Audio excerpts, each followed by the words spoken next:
হঠাৎ করে বিধ্বংসী আগুন জ্বলছে জলদাপাড়া হলং বাংলো। আর আমি ধূপগুড়ির মেয়ে, আমার ঘরের কাছের শহর জলদাপাড়া। সেই জলদাপাড়ায় বিখ্যাত হলং বাংলো, যেটা চোখের সামনে দেখতে পাচ্ছি দাও দাও করে চলছে। কোথাও ভীষণ কষ্ট হচ্ছে, কত স্মৃতি মনে পড়ছে।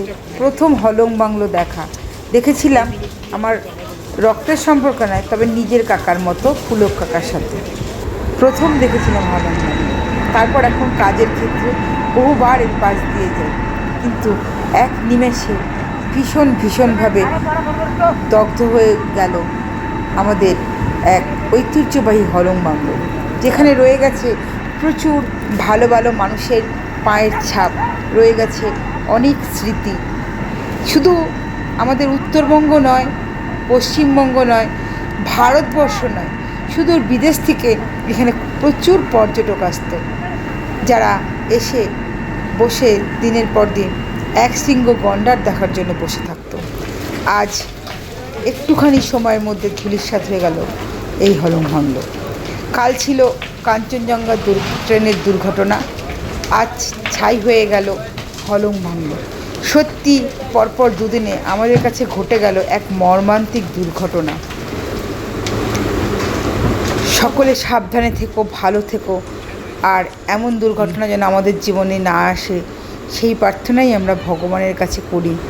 প্রত্যেকে ভালো রেখো, সুস্থ রেখো, আমাদের সমস্ত ঐতিহ্যকে বাঁচিয়ে রেখো।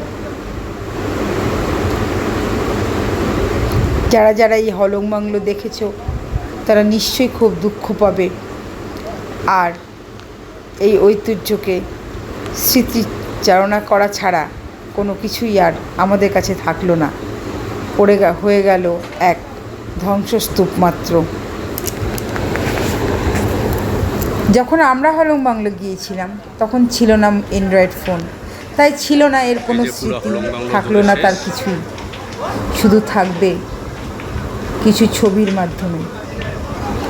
অনেক ক্ষতি হলো আমাদের পর্যটন শিল্পের, কারণ এই হলং পর্যটনের জন্য আজকে শুধু দেশ নয়, বিদেশেও এর নাম ছড়িয়ে রয়েছে। অনেক দুঃখ নিয়ে আজকের দিনটা আমরা পার করতে হচ্ছে।